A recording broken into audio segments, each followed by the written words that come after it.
ঘুম থেকে উঠেছি, শুনি আজ আমার বিয়ে। যত বেশি অবাক হয়েছি তার চেয়েও বেশি বিব্রত বোধ করছি। আচমকা নিজের বিয়ের কথা শুনলে কেমন লাগে, কিন্তু ব্যাপার সেটা নয়। আসল কথা হচ্ছে, বর নাকি সেকেন্ড লেফটেন্যান্ট, বিদ্যুতের খুঁটির মতো লম্বা। আর আমার যে উচ্চতা, তার পাশে দাঁড়ালে মনে হবে ল্যাম্প পোস্টের নিচে বন মানুষ দাঁড়িয়ে। চেঁচামেচি শুরু করে দিলাম। আম্মু বলল, ছেলে খুব সুন্দর, তোর পছন্দ হবে। আচমকা বিয়ে কেন? বিয়ের অনুমতি পাইছে। আর তাছাড়া ছেলের আব্বা আম্মা এই সপ্তাহেই হজে যাওয়ার সিদ্ধান্ত নিয়েছে, এই জন্যই। কিন্তু আম্মু, ছেলের হাইট এত বেশি যে আমাকে তার পাশে মানাবে না। ছেলে যখন রাজি, তোর অসুবিধা কি? ছেলে নিশ্চয়ই মানসিক সমস্যাগ্রস্ত। ছেলে ভালো, সে বাবার মতের বাইরে যাবে না।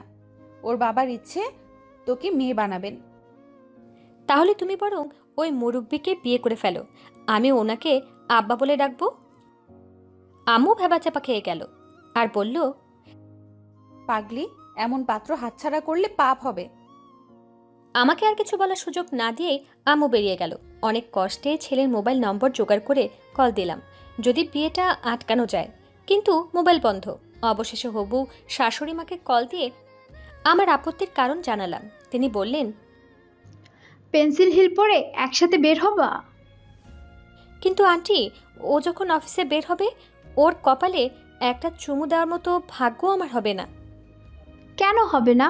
টুলের উপর দাঁড়িয়ে চুমু দিবা। অনেক চেষ্টা করেও কিচ্ছু লাভ হলো না। পাত্রের নাম তন্ময়, সবারই খুব পছন্দ হয়েছে। আমি পড়েছি মহাযন্ত্রণায়। কিছুদিন আগে এক বৃদ্ধকে অসুস্থ অবস্থায় হাসপাতালে নিয়ে গিয়েছিলাম, তাদের রক্ত দিয়ে সাহায্য করেছিলাম। তিনি এখন আমার শ্বশুর হওয়ার ইচ্ছে পোষণ করেছেন। হজ করতে যাবেন, সকলেই তার ইচ্ছাকে প্রাধান্য দিয়ে বিয়েতে মত দিয়েছেন। আমার ব্যাপারটা কেউ বুঝলই না। কবুল বলার পর একসাথে খেতে বসলাম। তখন আমার বরকে ভালোভাবে দেখলাম। ওর চোখে যেন আগুন ঝরছে। হয়তো ওকেও জোর করে রাজি করানো হয়েছে, জানি না কি আছে কপালে। রাত 10:30টায় শ্বশুর বাড়িতে পৌঁছালাম। ফ্রেশ হয়ে রুমে আসলাম। আমার আখাম্বা বর রুমে ঢুকতে আমাকে আপাতমস্তক দেখতে লাগলো। শর্ট মেয়েদের ব্যাপারে আমার অ্যালার্জি আছে, আর তুমিও আমার শর্ট বউ। তুমি এখন মহা অ্যালার্জি। জেনে শুনে বিয়ে করেন নাই? বিয়ের কথা অনেক আগেই শুনেছি, শর্ট বলে কন্ট্রাক্ট করার ইচ্ছে হয়নি। তাহলে বিয়ে করলেন কেন? আজব তো। আমি তো আজ সকালে উঠে জানতে পারলাম আমার বিয়ে। তুমি তো ইন্টেলিজেন্ট গার্ল, ছেলে ডিফেন্সে জব করে শুনে নাচতে নাচতে বিয়েতে রাজি হয়ে গেলা। নিজের হাইটটা কি দেখবা না? অনেক চেষ্টা করেছি, কাজ হয়নি। আপনার অ্যালার্জি থাকলে বিয়ে করার কি দরকার ছিল? বাবাকে বলতে পারতেন না কথাটা? আব্বু হজে যাচ্ছেন, শেষ ইচ্ছা পূর্ণ করব না? তাহলে এখন আমাকে কথা শোনাচ্ছেন কেন? আর আপনার বাবা তো আমায় দেখেছেন, তিনি কেন একটা শর্ট মেয়ের সাথে ছেলের বিয়ে দিতে গেলেন? ওই যে রক্তের ঋণ শোধ করবেন বলে। এভাবে ঝগড়া করতে থাকলে ঋণ শোধ হবে? তাহলে কি তোমাকে নিয়ে শুয়ে পড়বো? আপনি কি করবেন জানি না, আমি শোবো, ঘুম পাচ্ছে। আমার ভিতরে আগুন জ্বলছে, আর তোমাকে ঘুমাতে দিব? তাহলে কি ফায়ার সার্ভিস ডাকবো? যা খুশি করো, আমি তোমাকে মেনে নিতে পারবো না, ব্যাস। তাহলে ডিভোর্স দিয়ে দিন। ডিভোর্স দেওয়ার জন্য বিয়ে করেছি? তাহলে কি ঝগড়া করার জন্য বিয়ে করেছেন? না, রক্তের ঋণ শোধ করার জন্য বিয়ে করেছি। ছাড়তেও চান না, মারতেও চান না, একটা সিদ্ধান্ত তো আসতেই হবে। বাহ, বিয়ের রাতে ডিভোর্স চাইছো? লক্ষ্মী মেয়ে তো তুমি। দেখুন, আমার দিক থেকে কোনো অসুবিধা নাই, আপনি তো অপমান করছেন। তাহলে কি করব? নিজের হাইটটা তো দেখবা। অনেক চেষ্টা করেছি বিয়ে আটকাতে, পারিনি। যদি আমার বয়ফ্রেন্ড থাকতো অবশ্যই পালিয়ে যেতাম। আপনার গার্লফ্রেন্ড ছিল না? ছিল, ইভেন এখনও আছে, পুরো ক্যাটরিনা কাইফের মতো দেখতে, হাইট 5 ফুট 5। আবারও আমাকে অপমান করছেন। আপনি কি চাচ্ছেন আমি নিজেই আপনাকে ছেড়ে দিই? যদি বলি তাই। ওকে, আপনার আব্বা আম্মা হজ থেকে ফিরে আসুক, দেন সিদ্ধান্তে আসা যাবে। ওকে, ডান। আমি ব্যাগ থেকে হেডফোন বের করে গান শুনতে শুরু করলাম। এরকম কিছু ঘটতে পারে ভেবে সারাদিনে নিজেকে প্রস্তুত করেই রেখেছি, যাতে এখন কষ্ট না হয়। তন্ময় চিৎকার করে বলল, কোথায় শোবো? চিল্লাচ্ছেন কেন? 4বার বলেছি, শুনতে পাওনি? আমার পাশে ঘুমান। ইম্পসিবল। তাহলে ওয়াশরুমে গিয়ে ঘুমান। কথা কম বলবা, এটা আমার বাড়ি। আমি এবারের বউ। চুপ করে গান শুনতে লাগলাম। দু চোখ বন্ধ করে গান শুনছিলাম। তন্ময় কি করেছে সেটা দেখার জন্য এক চোখ মেলে তাকালাম। ও ফোনে কথা বলছে। নিশ্চয়ই ওর সে ক্যাটরিনা কাইফের সাথে। মনে একটা প্রশ্ন জাগলো, ক্যাটরিনার তো বয়স অনেক হয়েছে, এত নায়িকা থাকতে ক্যাটরিনার সাথেই তুলনা করলো। ওর গার্লফ্রেন্ড কি তাহলে বয়স্ক মহিলা? হতেও পারে, আমার বরের বয়স তো আর কম হয়নি। প্রশ্নটা তোলা থাক, পরে জিজ্ঞেস করব। অনেক চেষ্টা করছি ঘুমাতে, কিন্তু ঘুম আসছে না। ঘুম না আসাটাই স্বাভাবিক। বাসর রাত বলে কথা, কিন্তু এ কেমন বাসর? এটাকে তো কালো রাত 2 বলা উচিত। রাত 1টা। খুব ক্ষুধা লেগেছে, এটা আমার বদভ্যাস। খুব রেগে গেলে খাবার গিলতে থাকি। এখন খুব রেগে আছি, তাই খাবারের জন্য দাঁত কিরমির করছে। কিন্তু এ বাড়িতে ফ্রিজ কোথায় জানি না। এত রাতে কাউকে খাবার কথা বললে ব্যাপারটা বাজে হয়ে যাবে। তার চেয়ে বরং নিজের রাগ কমাই। রাগ কমালে খাবার ইচ্ছাটাও কমে যাবে। রাগ কমানোর চেষ্টা করে লাভ কিছুই হচ্ছে না। রাগগুলো সব মেপে জেদে অবরোধ ডেকে বসেছে। মনে মনে রাগগুলোকে কয়েকটা ভাগে ভাগ করলাম। 1 ভাগ রাগ মা বাবার প্রতি, 1 ভাগ রাগ শ্বশুর শাশুড়ির প্রতি, আরেক ভাগ রাগ আমার আকাম্বা বরের প্রতি। যাক, এখন কিছুটা হালকা লাগছে। তন্ময় এসে বিছানায় শুয়ে পড়ল। আমি অন্যদিকে সরে ওকে জায়গা করে দিলাম। হেডফোনটা খুলে রাখলাম। অনেকক্ষণ পর তন্ময় বলল, আমাকে ডিস্টার্ব করবে না, ঘুমাবো। ডিস্টার্ব করব কেন? অধিকার খাটানোর জন্য। করতেও পারি। আমাকে কেউ কিছু নিষেধ করলে সেটার প্রতি আকর্ষণ বেড়ে যায় আমার। অধিকার খাটানোর জন্য? তোমার আকর্ষণ এমনিই কমবে। আব্বু আম্মু চলে যাক, আকর্ষণ টের পাবা। আহারে, কি সৌভাগ্য আমার। তন্ময় দাঁতের দাঁত চেপে বলল, সেটা পরেই টের পাবা। ওরা চলে যাওয়ার পর তোমার মুখ আমি আর দেখতে চাই না। ওকে, তাহলে মুখোশ পরে থাকবো। আমার হাত পা চুল এগুলো দেখবেন। তন্ময়ের রাগ আরও বাড়ছে, আর আমার রাগ কমছে। ব্যাপারটা কি বুঝলাম না। তন্ময় উঠে বসে বলল, ঘুমাতে দিবা না বুঝছি। বাসর রাতে কেউ ঘুমায়? বাসর রাতের গুল্লি মারি। তন্ময় খুব রেগে গেছে। আমি বললাম, আপনি গুলি মারতে পারেন? আপনার তো রিভলভার থাকার কথা। থাকলে সেটা আমার মাথায় ঠেকিয়ে ঠুস করে দেন। আমি মরে গেলে ডেড বডি লুকিয়ে ফেলবেন। সবাই বলবে বউ পালিয়ে গেছে। এত শয়তানি বুদ্ধি পাও কই? দেখেই বুঝছিলাম তুমি একটা চিংড়ি মাছ। চিংড়ি মাছের মাথায় ঘু থাকে, তাই না? তন্ময় ভীষণ রকম রেগে বলল, আমাকে রাগাতে ভাল লাগছে তাই না? বিষে বিষে বিষক্ষয়, তেমনি রাগে রাগে রাগক্ষয়। Shut up. আমি একেবারে শেট ডাউন হয়ে গেলাম। বিছানার এক কোণে গুটিসুটি মেরে শুয়ে রইলাম। যদিও খুব দুষ্টুমি করতে ইচ্ছে করছে, কিন্তু এখন লক্ষ্মী মেয়ের মতো ঘুমানোটাই বুদ্ধিমানের কাজ হবে। আবারও মনে প্রশ্নটা উদয় হলো, তন্ময়ের গার্লফ্রেন্ড বয়স্ক মহিলা কিনা? আস্তে করে বললাম, ঘুমিয়ে গেছেন? কি হয়েছে? আপনার গার্লফ্রেন্ড কি বয়স্ক? ননসেন্স। আমি আর কিছু বললাম না। হায় রে, বিয়ের রাত। নিজের বিয়ে নিয়ে কত পরিকল্পনা ছিল, আব্বু আম্মু সব নষ্ট করে দিল। কখন ঘুমিয়ে পড়েছিলাম জানি না। মোবাইলের রিংটোনের শব্দে ঘুম ভাঙল। হ্যাঁ আম্মু, বলো। কি রে, এত বেলা অবধি ঘুমাচ্ছিস? তোমার জামাই এত ভালো যে, থাক, বাকিটা আর বললাম না। সব ঠিক আছে? কিছু ঠিক নেই। তাড়াতাড়ি এসে আমাকে নিয়ে যাও। না রে, 2টা দিন থাক। বেআই সাহেবেরা চলে গেলে এসে অনেক দিন থাকিস। ও, আমার তো নতুন মা বাবা হয়েছে, তোমাদের দায়িত্ব তো শেষ। তাহলে কল দিচ্ছ কেন? রাগ করিস না মা, কয়েকদিন গেলেই সব ঠিক হয়ে যাবে। কল কেটে দিলাম। আজ আম্মুর সাথেও কথা বলতে ইচ্ছে করছে না। ফ্রেশ হয়ে বাইরে আসতেই শাশুড়ি মা এসে অনেক কথা বললেন, উপদেশ দিলেন। ওনাদেরকে মা বাবা বলে ডাকতে বললেন। নিজের মা বাবা ছাড়া কোনো ভাগ্নিকেও শখ করে আব্বু আম্মু বলিনি। কিভাবে সম্ভব? অনেক চেষ্টা করে বলতে পারলাম। দুজনেই খুব খুশি। বাবা আমাকে তুলে খাওয়ালেন, তারপর বললেন, এই সংসারটা আমরা দুইজনে মিলে অনেক কষ্টে আর যত্নে সাজিয়েছি। আমরা আর কয়দিনই বা বাঁচব? আমার আর ছেলে মেয়ে নেই। এখন তুমি আর তনাই এইসব দেখবা। তনাই খুব রাগী, কিন্তু অনেক ভালো ছেলে। ওকে সামলে রেখো, একটু কষ্ট হলেও সহ্য করো, কিন্তু সংসারটা টিকিয়ে রেখো। আমি বাবার হাত ধরে বললাম, দোয়া করি বাবা, আপনারা যেন সুস্থ শরীরে ভালোভাবে ফিরে আসতে পারেন। মা বললেন, আমার পাগল ছেলেটাকে দেখে রেখো মা। কি বলবো বুঝতে পারছি না। দুজনেই মায়া ভরা চোখে তাকিয়ে আছেন। ভরসা দিয়ে বললাম, দোয়া করবেন আপনারা। মা, তোমার তন্ময়কে পছন্দ হয়েছে? মনে মনে বললাম, এই প্রশ্নটা বিয়ের আগে করলে কি হতো, কিন্তু সেটা বলতে পারলাম না। বললাম, হুম। তুমি নাস্তা নিয়ে গিয়ে তন্ময়কে ডেকে তুলে খাও, নিজেও খাও। কাল সেই সন্ধ্যাবেলা খেয়েছো। আমার কেন জানি খুব মায়া লাগছে এই মানুষ দুজনের প্রতি। বিয়ে হতে না হতে এত মায়া জন্মালো কেন? ওনারা আমাকে খুব স্নেহ করেন, এদের ছেড়ে যেতে খুব কষ্ট হবে।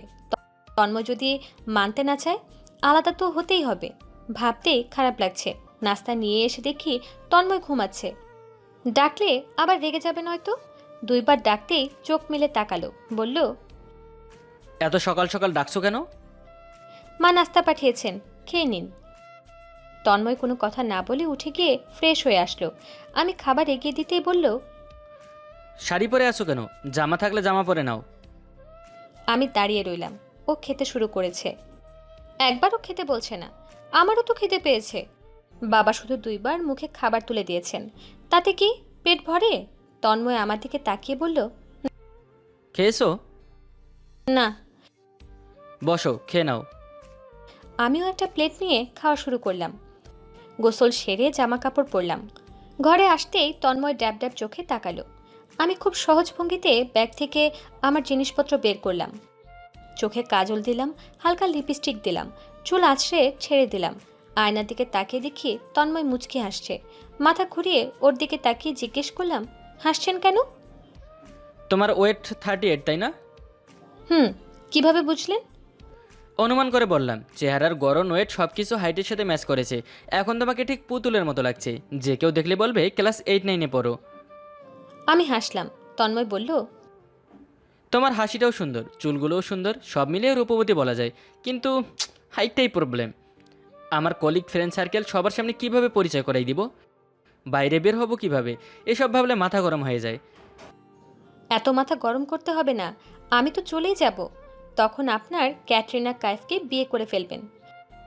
তন্ময় কি যেন ভাবলো, তারপর বলল, তোমাকে নিয়ে থাকাটা আমার পক্ষে সম্ভব না। প্লিজ কষ্ট পেও না।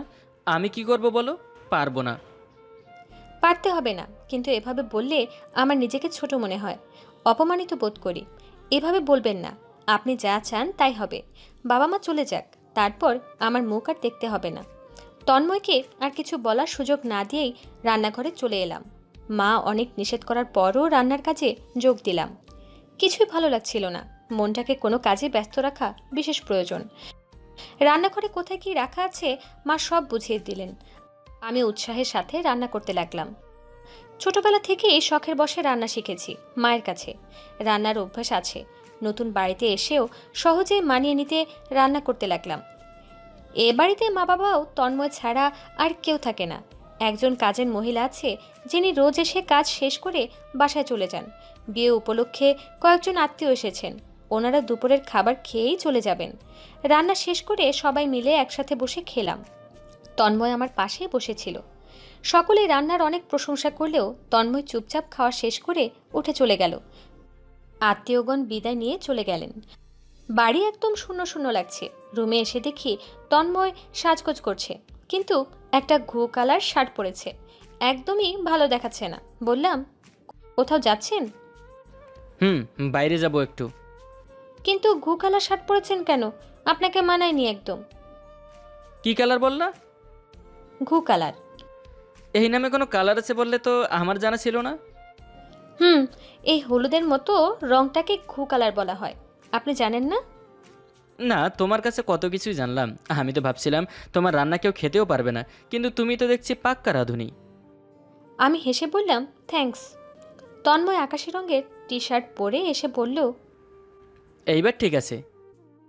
হ্যাঁ, বাবা, কি নাম, গু কালার। বলেই হাসতে লাগলো। তারপর বলল, আমার মোবাইলটা দেখো তো। কেন? আম্মু বলেছে তোমাকে একটা ভালো আইফোন কিনে দিতে। আমারটাই নিবা নাকি নতুন নিবা? আমার ফোন লাগবে না। ফোন রেখে যাচ্ছি, দেখো ভালো লাগলে এটাই নিও। আর ফ্রিজে ভ্যানিলা আইসক্রিম আছে, আব্বু আম্মুর দিকে খেয়াল রেখো। আসি। তন্ময় বেরিয়ে গেল। আমি মুগ্ধ হয়ে গেছি। এত সুন্দর আমার বরটা, কত ভালো একটা মানুষ, কিন্তু মাঝে মাঝে ভয়ঙ্কর হয়ে ওঠে। ও যাই বলুক, বিয়ে যখন হয়েই গেছে, আলাদা হওয়ার কোনো প্রশ্নই ওঠে না। আলাদা হওয়ার জন্য কেউ বিয়ে করে না। যদি আলাদা হবে তাহলে ও বিয়ে করতো না। যত কষ্টই হোক, সম্পর্কটাকে টিকিয়ে রাখতে আমার সর্বোচ্চ চেষ্টা করতেই হবে। ভাবতে ভাবতে কখন যেন ঘুমিয়ে পড়েছি। ঘুম থেকে উঠে মা বাবাকে চা করে দিলাম। মা বললেন, কয়েকটা কথা বলবো মা? হ্যাঁ মা, বলুন। মন দিয়ে শোনো। তন্ময় একটা মেয়ের সাথে রিলেশন করে, সেটা আমরা জানি। মেয়েটাকে আমি দেখেছি, কথা বলেছি, কিন্তু ওই মেয়ের সাথে বিয়ে হলে কোনো দিন সম্পর্ক টিকতো না। কারণ সব মেয়েরা ত্যাগ স্বীকার করতে পারে না। সব কষ্ট সহ্য করে একটা সম্পর্ক টিকিয়ে রাখা অনেক কষ্টের। আর তন্ময়ের বাবা অনেক গরিব ছিল। আমরা দুজন মিলে আজ এত দূর আসতে পেরেছি শুধুমাত্র নিজেদের চেষ্টায়। আমার এত কষ্টের সংসারটাকে কি করে নষ্ট হতে দেই বলো? আমি চুপ করে শুনছি মায়ের কথা।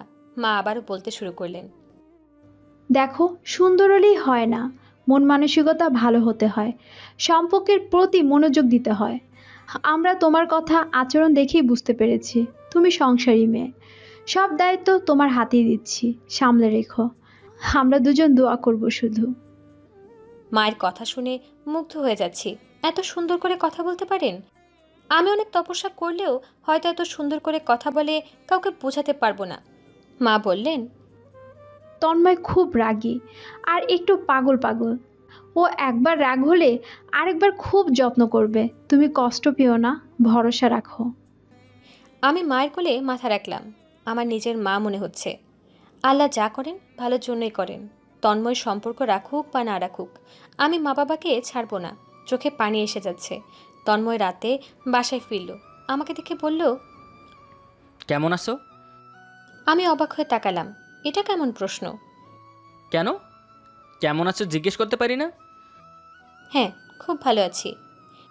আমার মোবাইলটা কই? ওটার কথা মনেই ছিল না। যেখানে রেখে গেছেন সেখানেই আছে। তন্ময় মোবাইলটা নিয়ে শুয়ে পড়ল। জিজ্ঞেস করলাম, খাবেন না? না। খেয়ে এসেছেন? না, খেতে ইচ্ছে করছে না। কয়েকবার খাওয়ার জন্য জোর করতেই ও রেগে গেল। বউ হয়েছে বলে সব ব্যাপারে ইন্টারফেয়ার করবে না। আমি চুপ করে গেলাম।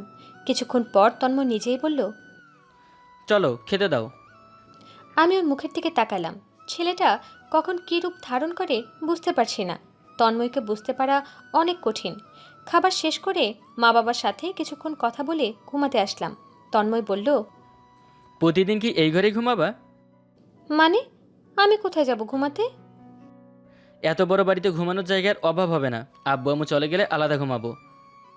এখন কি একসাথে ঘুমাচ্ছি? তন্ময় হাসল। আমি লজ্জা পেয়ে চুপ করে আছি। ও ফেসবুকে ব্যস্ত, কিন্তু আমি কি করব? আমার যে ঘুম আসছে না। কিছুক্ষণ পর তন্ময় বলল, কি কি খেলতে পারো তুমি? Clash of clan, car racing, vice city. এগুলো না, তাস, লুডো, ক্যারাম, দাবা। সবগুলোই পারি। কেন? Wow, great. তন্ময় উঠে তাস নিয়ে আসলো। আমার হাসি পেল। অনেকক্ষণ দুজনেই বিছানার উপর বসে তাস খেলছি। ও বলল, আব্বু আম্মু জানতে পারলে খুব বকবে। কেন? আমরা তো জুয়া খেলছি না। তাস খেললে কি হবে? খেলায় তো বেশ পটু দেখছি। হুম, সব গুণই আছে। সব গুণই আছে, শুধু হাইটে একটু খাটো। আমার মেজাজটা খারাপ হয়ে গেল। খেলার মোড়টাই নষ্ট হয়ে গেল। চুপচাপ বিছানায় এসে শুয়ে পড়লাম। ঘুম ভাঙল খুব ভোরে। চোখ মেলে তাকিয়ে দেখি তন্ময়ের ঘুমন্ত মুখ। খুব পবিত্র আর মিষ্টি লাগছে দেখতে। বেশিক্ষণ তাকিয়ে থাকা যায় না। চোখ ফিরিয়ে নিলাম। উঠে নামাজ পড়ে কাজ শুরু করে দিলাম। মা বাবা কাল চলে যাবেন। সব কিছু ঠিকঠাক মতো গুছিয়ে নিতে হবে। সারা দিন ভীষণ ব্যস্ততার মধ্যে দিয়ে কাটল। তন্ময়ের সাথে তেমন কথা হয়নি। বিকেলে কাজ শেষ করে একটু বিশ্রাম নিচ্ছিলাম। তন্ময় এসে বলল, সব কাজ কমপ্লিট? হুম। আমি একটু বাইরে যাব, ফ্রেন্ডরা ডাকছে। আচ্ছা যান। জান? আমি তোমার জান? হুম, কথা পেঁচান কেন? আপনাকে যেতে বলেছি। যান বলতে আমার বই গেছে। ওকে যাচ্ছি। আজকে কোন শার্ট পরবো? ঘু কালারটা পরে যান। এত রেগে আছো কেন? কই না তো, যেটা পরেছেন সেটা পরেই যান। কাল আমার আব্বু আম্মু আসবে মা বাবাকে বিদায় দিতে, আমি ওদের সাথে বাসায় চলে যাব। যেও, নিয়ম অনুযায়ী আমাকেও তোমার সাথে যেতে হয়, কিন্তু আমার এসব ফর্মালিটি একদমই ভাল লাগে না। তাছাড়া আমি মেবি পরশু থেকে ডিউটিতে যাব, তুমি একাই বাড়ি যেও। আচ্ছা। তন্ময় বেরিয়ে গেল। বিশাল বাড়িটাতে খুব শূন্য শূন্য লাগছে। তন্ময় বাসায় ফেরার পর থেকেই বেলকনিতে বসে আছে। অনেকক্ষণ ধরে ফোনে কথা বলল। তারপর থেকে মনটা খুব খারাপ মনে হচ্ছে। হয়তো ওর গার্লফ্রেন্ডের সাথে ঝগড়া হয়েছে। আমি চুপচাপ দূর থেকে দেখছি, কাছে যেতে সাহস পাচ্ছি না। গভীর ঘুমিয়ে তলিয়ে যাচ্ছি। হঠাৎ বুঝতে পারলাম তন্ময় আমার 2 পা জড়িয়ে ধরে বসে আছে। আমি এক লাফে উঠে বসলাম। জিজ্ঞেস করলাম, পা ধরে বসে আছেন কেন? মাগো, তোমার পায়ের নিচে আমার বেহেস্ত। কি কি কি বলছেন এসব? ফান্দে পয়রা কাইন্দা বলি, এখন কি করি? সাইডে দেমা কাইন্দা বাঁচি, তোর পায়ে ধরি। আমি ভেবাচাকা খেয়ে বললাম, মাথা ঠিক আছে? আমি আপনার বউ। কয়েকবার বউ শব্দটা উচ্চারণ করে গান গাইতে শুরু করলো।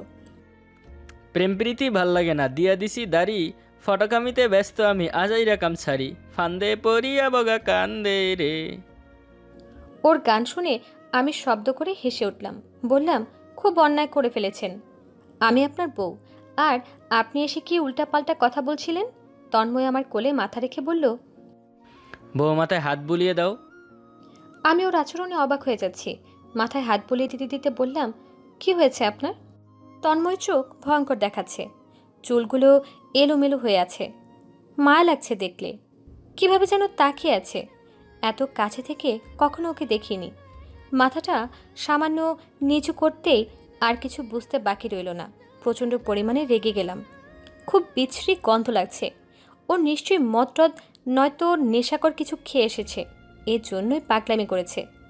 রেগে বললাম, আপনি ড্রাগ নিয়েছেন? ড্রাগ কি গো? ড্রাগ কি, তাই না? মদ খেয়েছেন না অন্য কিছু? কি খেয়ে এসেছেন বলুন? খেয়ে আসিনি তো, এসে খেয়েছি। আমার রাগ আরও বেড়ে গেল। বললাম, কি খেয়েছেন? খাই নাই, কিচ্ছু খাই নাই, খাবো। খাবো মানে? তন্ময় আবারও গান শুরু করলো। গাঁজা খাবো আটি আটি, মদ খাবো বাটি বাটি। আমি আর রাগ সামলাতে পারছি না। তন্ময় এসব কি শুরু করেছে? নিজের চোখকে বিশ্বাস করতে পারছি না। ও বলল, মিফতা। হুম। খাবা, অল্প একটু পেটে পড়লেই জগৎ সুন্দর হয়ে যাবে। চুপ করুন। আমার কোলে মাথা রাখবেন না। উঠুন, আমি মা বাবাকে ডাকবো। তন্ময় উঠে গিয়ে আলমারি খুলে একটা বোতল বের করে ঢকঢক করে গিলল। আমি একদম নিশ্চুপ। আমি কি করব বুঝতে পারছি না। তন্ময়ের পাগলামি বেড়েই চলেছে। এমন সব পচা গান গাওয়া শুরু করেছে যে যা অসহ্য লাগছে। চুপচাপ দেখতে লাগলাম। তন্ময় এসে আমার পাশে বসলো। বলল, জানো মিপ্তা, আমি ছোট থেকেই ঘুমালে স্বপ্ন দেখতাম এক ঝাঁক পরি আমাকে নিয়ে যাচ্ছে, রোজই নিয়ে যেত, কিন্তু ওরা সবাই আমাকে বিয়ে করতে চাইতো, এই জন্যই ওই স্বপ্ন আর দেখি না। আমি হেসে উঠলাম। ওর এই অদ্ভুত অদ্ভুত কথা শুনতে ভালোই লাগছে। তন্ময় বলল, আমার না খুব বাথরুম পেয়েছে, বাথরুম করব। বাথরুমে যান। না, এখানেই বাথরুম সারবো। কি? আমার চোখ কপালে উঠে গেল। ও বলল, ছোটবেলায় তো রুমেই করতাম, আম্মু পরিষ্কার করতো, এখন তুমি আমার সহধর্মিনী, আমার সেবাকারী, এখন তুমি পরিষ্কার করবা। আপনি কি পাগল হয়ে গেলেন? তোমরা সবাই আমাকে পাগল বলছো। আমার জিএপো আজ আমাকে পাগল বলেছে, কিন্তু আমি তো পাগল নই। আপনি পাগল নন। আপনি সুন্দর একটা মানুষ। এখন বাথরুমে যান, এসে ঘুমান, সব ঠিক হয়ে যাবে। হুম, বলছি না এখানেই করব। কি জ্বালায় পড়লাম রে বাবা! কাঁদবো না রাগ করবো বুঝতে পারছি না। তন্ময় এমনভাবে কথা বলছে যেন ও সত্যি এখানে। উফ, ভাবতে পারছি না কি করি আমি। আমার মাথা দিয়ে ওর মাথায় জোরে আঘাত করলাম। ও মাথাটা জোরে ঝাঁকিয়ে বলল, গরু গরু খেলেছো? চুপ করুন। আমার দিকে তাকান। ও আমার দিকে এক দৃষ্টিতে তাকিয়ে রইল। তারপর আস্তে আস্তে ওকে বুঝিয়ে বললাম। ও একটু বুঝলো, কিন্তু হাত ধরে আমাকে বাথরুমে রেখে আসতে হলো। তন্ময় এসে উদ্ভট সব কথাবার্তা বলছে আর গান গাইছে। আমাকে বার কয়েক মামা বলে ডাকছিল। ডাক দেখাতেই বউ বউ বলে ডাকতে আরম্ভ করে দিয়েছে। ওর আচরণে আমার মাথা খারাপ হয়ে যাচ্ছে। কি যে করবো বুঝতে পারছি না। ওকে বোঝানোও যাচ্ছে না, থামানোও যাচ্ছে না। মা বাবার ঘর কয়েকটা ঘর পরে, ওদের ঘর অবধি কথা পৌঁছাবে না। কিন্তু যদি কোনো ক্রমে তারা তন্ময়ের গান শুনে ফেলে, ব্যাপারটা খারাপ হবে। ওনারা কাল চলে যাবেন। এই অবস্থায় কিছুতেই তাদেরকে এই ব্যাপারটা বুঝতে দেওয়া যাবে না। কিন্তু কি করব বুঝে উঠতে পারছি না। তন্ময় আজেবাজে কথা বলছে, পরিস্থিতি সামলাবো কি করে? তন্ময় অনেক আজগবি কথাবার্তা বলা শুরু করেছে। ওকে ঘুমানোর কথা বলতেই ও বলল, তুমি আমার বউ? বউ। আমার কথা শোনো, ঘুমাও এখন। তুমি কি বুঝতে পারছো পুরোপুরি নেশা হয়ে গেছে তোমার? তন্ময় কোনো কথা না বলে মেঝেতে বসে পড়ল। ওর চোখে পানি। বলল, আমার খুব কষ্ট হচ্ছে মিপ্তা, খুব কষ্ট হচ্ছে। আর পারছি না, সবাই মিলে আমাকে মেরে ফেলছে। মিমি আমাকে খুব বাজে বাজে কথা বলেছে, আমাকে খুব অপমান করেছে। আমি ওকে ভুলে যেতে চাই মিপ্তা। আমি আছি তো, সব ঠিক করে দেব। কাঁদবা না তো, ছেলেরা কখনো কাঁদে না। মিপ্তা, খুব কষ্ট হচ্ছে। আমি তোমাকেও ঠকাচ্ছি, তাই না? তন্ময় কেমন যেন অসহায়ের মতো তাকাচ্ছে। ও একটু মানসিক শান্তি চাইছে, কিন্তু আমি বা কি করতে পারি? টেনশন হচ্ছিল, কি করব বুঝে উঠতে পারছি না। পরে বোতলটা হাতে নিলাম। নাকের কাছে নিতেই কেমন একটা গন্ধ লাগলো। কিছু না ভেবেই একটু খেয়ে নিলাম। মাথাটা ঝিমঝিম করে উঠল, কেমন যেন লাগতে শুরু করলো। আরও একটু খেলাম। এবার চোখে পানি এসে যাচ্ছে। অনেক কষ্টে আর একটু গলায় ঢাললাম। এবার বুঝতে পারছি নেশা ধরে আসছে। পা টলছে, দাঁড়িয়ে থাকতে পারছি না। বিছানায় বসে পড়লাম। আমি জানি আমার সামনে তন্ময়, কিন্তু তন্ময়কে যেন চিনতে পারছি না। অচেনা অচেনা লাগছে। হাত বাড়িয়ে ধরার চেষ্টা করতেও ধরতে পারলাম না। ধীরে ধীরে ভালো লাগতে শুরু করলো। সব কিছুই ভালো লাগছে। মনের থেকে সব চিন্তা দূর হয়ে গেছে মনে হচ্ছে। নতুন একটা জগতে প্রবেশ করলাম। অন্যরকম ভালো লাগা কাজ করছে। অনেক কিছুই বলতে চাচ্ছি, কিন্তু এলোমেলো হয়ে যাচ্ছে। তন্ময়কে কি বললাম নিজেই জানি না। ও আমাকে জড়িয়ে ধরলো শক্ত করে। ঘুম থেকে উঠে কিছুক্ষণ সময় লাগলো স্বাভাবিক হতে। একে একে রাতের সব কথা মনে পড়ে যাচ্ছে। হাসি পাচ্ছে আর লজ্জায় লাল হয়ে উঠলাম। আব্বু আম্মু আসলে সবার সাথে অনেক ভালো সময় কাটালাম। তন্ময় আমার দিকে তাকিয়ে হাসলো। আমি লজ্জায় মাথা নিচু করলাম। মা বাবা চলে গেলেন। আমি বাসায় আসার সময় তন্ময়ের দিকে অনেক আগ্রহ নিয়ে তাকিয়েছিলাম, হয়তো কিছু বলবে। কিন্তু ওর মনটা অনেক খারাপ। হয়তো মা বাবা চলে যাওয়ার কারণে আমার সাথে শেষ মুহূর্তে কোনো কথাই বলল না। আমি বাসায় চলে আসলাম। আমি বাবার বাসায় এসেছি 5 দিন হয়ে গেল। এই 5 দিনে তন্ময়ের সাথে কোনো যোগাযোগ হয়নি। আমি ওর ফোনের অপেক্ষায় ছিলাম, কিন্তু অপেক্ষা তো সীমাহীন হয়ে যাচ্ছে। ভালোবাসা না থাকুক, নিজের স্ত্রীর প্রতি দায়িত্ববোধ থেকেও তো একবার ফোন দিতে পারত। শুয়ে শুয়ে ভাবছি এসব কথা। আজ ওর কথা খুব মনে পড়ছে। ও হয়তো ভুলেই গেছে মিফতা নামে ওর জীবনে কেউ একজন আছে। কে যেন দরজায় নক করলো। দরজা খুলে দেখি তন্ময় দাঁড়িয়ে। আমি অবাক হয়ে তাকিয়ে রইলাম। স্বপ্ন দেখছি না তো? তন্ময় জিজ্ঞেস করলো, কেমন আছো? আমি অবাক চোখে তাকিয়ে আছি। বিশ্বাস করতে পারছি না আমার বর এসেছে। কি হলো, ভেতরে ঢুকতে দাও। আমি দরজা ছেড়ে দিলাম। তন্ময় সোফায় বসে একটা মোবাইল আমার দিকে এগিয়ে দিয়ে বলল, নাও, এটা তোমার জন্য, নতুন কিনেছি। আমি ফোনটা হাতে নিয়ে চুপ করে দাঁড়িয়ে আছি। মিফতা, কি হয়েছে, এমন চুপ কেন? বিশ্বাস হচ্ছে না আপনি এসেছেন। ও উঠে এসে আমার হাতে একটা চিমটি দিয়ে বলল, লেগেছে? উফ। বুঝলা তো, এটা স্বপ্ন নয়। আপনি এতদিন ফোন দেননি কেন? নাম্বার ছিল না। কি? সত্যি, তুমিও তো দাওনি। আমি আপনার অপেক্ষায় ছিলাম। অপেক্ষা সার্থক হয়েছে, গিফট নিয়ে এসেছি। আমি কিছু না বলে মোবাইলটা দেখতে লাগলাম। তন্ময় বলল, এই কয়েকদিন ভালোভাবে খেতে পারিনি, এখন কাইন্ডলি ভালো করে কিছু রেঁধে দাও। ও, তার মানে আপনি আমার জন্য আসেননি, দায়িত্ব থেকেও আসেননি, এসেছেন ভালো করে খেতে? আফা, 5 দিন কিছু খাইতে পারি নাই, চাটা খাওন দিবেন? আমি হেসে বললাম, দুষ্ট কোথাকার, আপনি ফ্রেশ হয়ে নিন, আমি খাবার রেডি করছি। তন্ময় হাত মুখ ধুয়ে এসে বসলো। কি করা হচ্ছে? তরকারিটা গরম করে দিচ্ছি, ওয়েট। উফ বাবা, পেট জ্বলছে ক্ষুধায়, পাকস্থলীতে প্রচুর অ্যাসিড উৎপন্ন হচ্ছে। খাড় ঢেলে দিব? তখন তো লবণ উৎপন্ন হবে। ভালোই হবে, সেই লবণ উত্তোলন করে আমি রান্না করব, আর বাকিটা বেচে দিব। কি বললা? বরকে মেরে ফেলার প্ল্যান, তাই না? আপনি আমার বর, কি দায়িত্ব পালন করেছেন এ পর্যন্ত? পরে ঝগড়া করছি, আগে খেতে দাও প্লিজ। খাওয়া শেষ করে তন্ময় কিছুক্ষণ আব্বু আম্মুর সাথে কথা বলল, তারপর রুমে আসলো। আমি বললাম, আমাদের বাসায় আলাদা ঘুমালে অসুবিধা নাই, আপনি চাইলে আমি অন্য রুমে যাচ্ছি। তন্ময় কি যেন ভাবলো, তারপর বলল, ওকে, যাও তাহলে। আমি অবাক হয়ে গেলাম, কথার কথা বলে ফেলেছি বলে এখন আমাকে আলাদা থাকতে হবে? এ কেমন মানুষ? রেগে অন্য রুমে চলে গেলাম।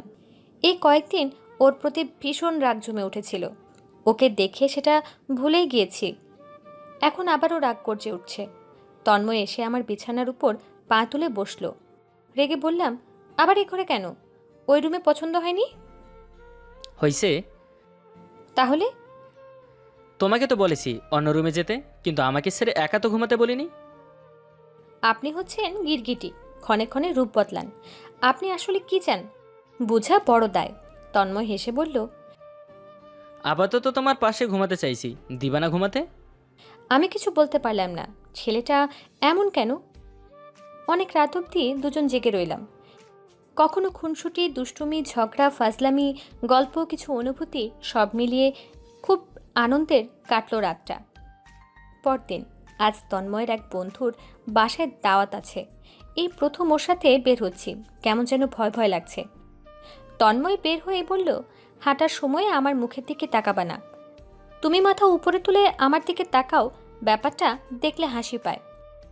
আমি কিছু বললাম না, শুনতে খারাপ লাগলেও চুপচাপ শুনে গেলাম। বিয়ের প্রথম রাত থেকেই ওর মুখে এমন কথা শুনতে শুনতে অভ্যাস হয়ে গেছে। ওর বন্ধুর বাসায় পৌঁছালাম। সকলেই উৎসাহের সাথে আমাদের অভ্যর্থনা জানালেন, বেশ ভালোই লাগছে। আরও অনেকে এসেছেন, তাদের প্রায় সকলেই তন্ময়ের কলিগ। তন্ময় সবার সাথে আমার পরিচয় করিয়ে দিল। আমার মনটা ভীষণ ভালো লাগছে। আশঙ্কা ছিল তন্ময় আমাকে নিয়ে বিব্রত বোধ করবে, কিন্তু ওকে দেখে মনে হচ্ছে ও খুব আনন্দ করছে। আমার আনন্দ দ্বিগুণ হয়ে গেল ওর মুখের হাসি দেখে। এমন সময় তন্ময়ের গার্লফ্রেন্ড মিমি আসলো। মিমিও থাকবে এখানে, এটা আমি জানতাম না। তন্ময় বলল, আমাকেও বলা হয়নি মিমি আসবে, জানতে পারলে এখানে আসতাম না। ওকে আজ অসহ্য লাগে। তন্ময়ের মুখে এ কথা শুনে স্বস্তি পেলাম। অনেকক্ষণ ধরে তন্ময় ও মিমি দূরে দাঁড়িয়ে কথা বলছে। তন্ময়কে দেখে মনে হচ্ছে ও খুব উত্তেজিত, রেগে গেছে ভীষণ, ওকে সামলাতে হবে। কিন্তু আমি ওখানে গেলে হয়তো আরও বেশি রেগে যাবে। দূরে দাঁড়িয়ে দেখতে লাগলাম। তন্ময়ের একজন বন্ধু এসে বলল, ভাবি, আপনি এখানে কেন? তন্ময়কে মিমি বাজে কথা বলছে, ওখানে চলুন। কিন্তু ও হয়তো রেগে যাবে। মিমির বিহেভিয়ার সুবিধা না, আপনি আসুন তো। ওদের পাশে গিয়ে দাঁড়াতেই মিমি আমাকে উদ্দেশ্য করে বলল, শর্ট হলে কি হবে, তামিল নায়িকা বটে। আমি বুঝতে পারলাম আমার ব্যাপারেই কিছু বলা হচ্ছিল। ইচ্ছে করছে এখান থেকে সরে যাই, কিন্তু তন্ময়কেও নিয়ে যেতে হবে। মিমি তন্ময়কে বলল, আচ্ছা, তোমার মনে আছে একবার সরকারি কলেজের এক মেয়ে তোমায় প্রপোজ করছিল, আর তুমি কি জবাব দিছিলা? তন্ময় বলল, অনেক মেয়েই আমাকে প্রপোজ করেছিল, এসব ছোটোখাটো ব্যাপার আমি মনে রাখি না। তাহলে মনে করিয়ে দেই, তুমি বলছিলা নিজের হাইটটা ফিতা দিয়ে মাপিও, দেশে অনেক বাইটা পোলাপাইন আছে, তাদের কাউকে খুঁজে নিও, আমি তোমার জন্য না। আমি মনে মনে ভীষণ রেগে গেলাম। ও আমাকে অপমান করছে, সেই সাথে তন্ময়কেও। তখন বুঝিনি, এখন বুঝি উচ্চতা কোনো ব্যাপার না। ব্যাপার না? তুমি যদি হাফ টিকিট হতে তাহলে কি ডিফেন্সে আসতে পারতে?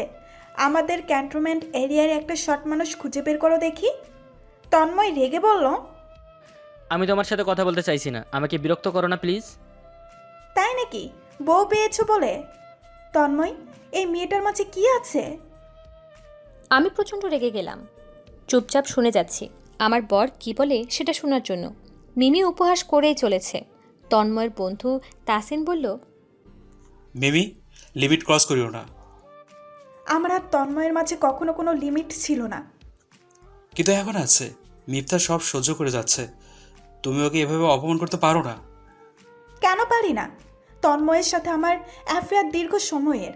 তন্ময় আমাকে ঠকিয়ে একটা পুষকে মেয়েকে বিয়ে করবে, আর আমি চুপচাপ দেখব? তাহলে কি তোমাকে বিয়ে করা উচিত ছিল? তন্ময়ের বউ হওয়ার যোগ্যতা তোমার নাই মিমি। তন্ময় যেমন পরিবারের ছেলে, তুমি কোনো দিক দিয়ে তার কাছে ঘেঁষতে পারবা না, কারণ তোমার মন মানসিকতা অত্যন্ত নিম্নমানের। আমি চুপ করে আছি। তাসিন ভাইয়ার জবাবটা ভালো লেগেছে। তন্ময় রাগে ফুঁসছে। মিমি রেগে বলল, তাই নাকি? এই মেয়েটার যোগ্যতা আছে? আছে। মিথ্যার বিহেভেই আমরা বুঝে গেছি। আর ও শুধুমাত্র একটু শর্ট, কিন্তু অন্য দিক দিয়েই ওর উচ্চতা অনেক অংশে কম নয়। বাহ, ওর হয়ে এত কথা বলছো যে? ন্যায় অন্যায় বোধটা আমাকে খুব নাড়া দেয়। কেউ অন্যায় কথা বললে আমি চুপ থাকতে পারি না। আর তুমি বারবার শর্ট শর্ট করছো কেন? আমি যাকে ভালোবাসি তার সাথে আমার ফেসবুকে পরিচয়। ওর হাইট আমি জানতাম না। আমি ওকে সত্যিই ভালোবাসি। যখন দেখা হলো তখন দেখি ও আমার চেয়ে অনেক শর্ট। তাই বলে কি আমি ওকে ছেড়ে দেব? আমার ফ্যামিলির ছেলেও আমি ওকেই বিয়ে করব। আর এখানে মিথ্যা তন্ময়ের বিয়ে করাবো। আমার মাথা খারাপ হয়ে যাচ্ছে।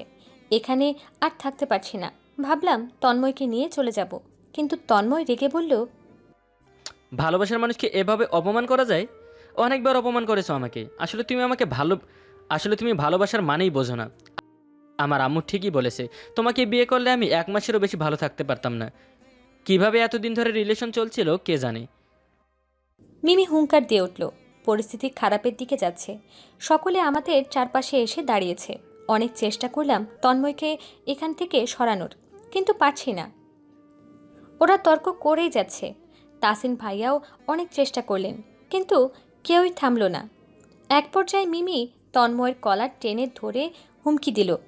আমি আর নিজেকে সামলাতে পারলাম না। মিমির সামনে দাঁড়িয়ে বললাম, শুধু লম্বাই হয়েছ, বিবেক বুদ্ধি হাঁটুর উপরে ওঠেনি। কোন পরিবেশে কার সাথে কীভাবে কথা বলা উচিত সেটাও জানো না। এত লম্বা হয়ে কী লাভ তোমার? নিজের উচ্চতা কথায় প্রমাণ করে দিলে, আজ পার্টিটাই নষ্ট করে দিলে। সকলে নিশ্চুপ হয়ে গেছে আমার কথায়। রাগে মাথায় কি যে বললাম। আর এখানে থাকা যাবে না। তন্ময়কে নিয়ে বাইরে বেরিয়ে আসলাম। আমার খুব মন খারাপ, রাগও হচ্ছে প্রচুর। এরকম পরিস্থিতিতে জীবনে প্রথমবারের মতো পড়লাম। আমার উচ্চতার জন্য কখনো কোথাও অপমানিত হতে হয়নি। আজ বিয়ে করে এভাবে অপমানিত হলাম। আমার কি অপরাধ ছিল? তন্ময়ের পাশে দাঁড়িয়ে থাকতেও আর ইচ্ছে করছে না। তন্ময় বলল, থ্যাঙ্কস মিথ্যা, তুমি ব্যাপারটা শেষ করে না দিলে হয়তো আরও খারাপ হতো। আমি খুব রাগী জানোই তো, এত বেশি রেগে গিয়েছিলাম আরেকটু হলেই তোকে থাপ্পড় লাগাতাম। আমি চুপ করে আছি। তন্ময়ের কথা শুনতে ইচ্ছে করছে না। তন্ময় বলল, আমি তো ভেবেছিলাম তুমি পাবলিক প্লেসে কথাই বলতে পারবে না, কিন্তু তুমি তো দেখছি যোগ্য জবাব দিতে পারো। আমার রাগ বেড়ে যাচ্ছে, নিজের উপর, তন্ময়ের উপর, আর আমার পরিবারের উপর। আমার কাউকেই চাই না। আমি আমার অবস্থাতেই অনেক ভালো ছিলাম। হঠাৎ বিয়েটা হয়ে সব সময় অপমানিত হচ্ছি। তন্ময় আমার হাত ধরে বলল, আমার মিষ্টি বউ। আমি ওর হাত সরিয়ে দিয়ে বললাম, আমি আমার মতো থাকতে চাই। আপনার তো আমাকে নিয়ে অনেক অসুবিধা হয়। আজ থেকে আর হবে না। কি বলছো এসব? বলেছিলেন মা বাবা চলে যাওয়ার পর থেকে আর আমার মুখ দেখতে চান না, আর দেখতে হবে না বলেই হাঁটা শুরু করলাম। তন্ময় ছুটে এসে অনেক কথাই বলল। ওকে বললাম নিজের বাসায় চলে যেতে। আমি একাই অনেক ভালো ছিলাম। তন্ময়কে রেখেই সিএনজিতে করে বাসায় চলে আসলাম। চোখ দুটো আর বাধা মানছে না। অবহেলা, অপমান, রাগ সব মিলিয়ে অনেক বড় আঘাত পেয়েছি। অজস্র চোখের জলে ব্যথাটাকে ভুলতে চাই। রাত 1টা। অনেক চেষ্টা করেও ঘুমাতে পারছি না। বারবার শুধু আজ দিনের ঘটনাটা মনে পড়ে যাচ্ছে। আমার জীবনের সবচেয়ে খারাপ সময় পার করেছি আজ। তন্ময়ের প্রতি ভীষণ রাগ হচ্ছিল, তাই ওকে ছেড়ে চলে এসেছি। এখনও কোথায় আছে জানি না। বারবার মনে পড়ে যাচ্ছে ওকে। এভাবে ছেড়ে চলে আসাটা উচিত হয়নি। বিয়ের পর প্রথম দিকেও ও আমাকে সহ্য করতে পারতো না। সে নিজেই কাল আমার দুয়ারে এসে দাঁড়িয়েছিল। আমার জন্য দামি ফোন কিনে এনেছিল, বন্ধুর বাসায় বেড়াতে নিয়ে গেছে, আর গত রাতের মতো সুন্দর একটা রাত উপহার দিয়েছে। আমার প্রতি কিছুটা হলেও তার ভালোবাসা জন্মেছে। ভাবতে ভাবতে মন ভালো হতে শুরু করলো। তন্ময় দেয়া মোবাইলটা হাতে নিয়ে দেখতে লাগলাম। গ্যালারিতে ঢুকেই দেখি তন্ময়ের 500টা ছবি। অন্যরকম এক ভালো লাগা কাজ করলো।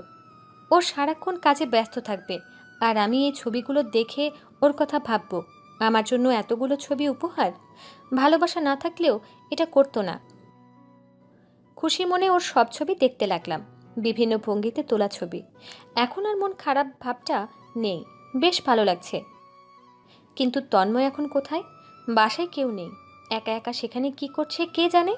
হয়তো না খেয়ে ঘুমিয়ে পড়েছে, আর নয়তো জেগে বসে আছে।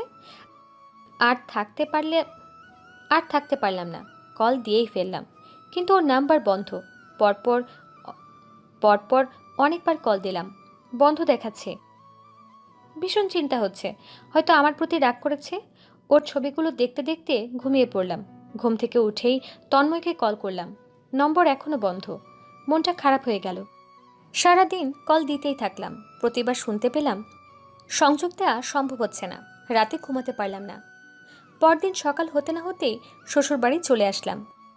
এখন ওকে বাসায় পাওয়া যাবে, এত সকালে নিশ্চয়ই ডিউটিতে যায়নি।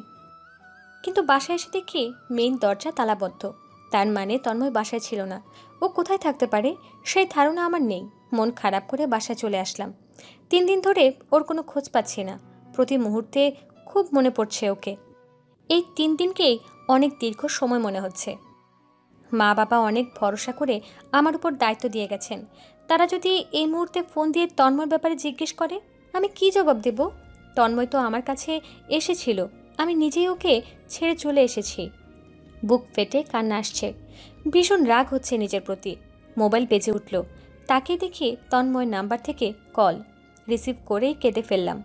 তন্ময় শুধু বলল, মিফতা, ওর কণ্ঠ শুনেই স্বস্তি পাচ্ছি।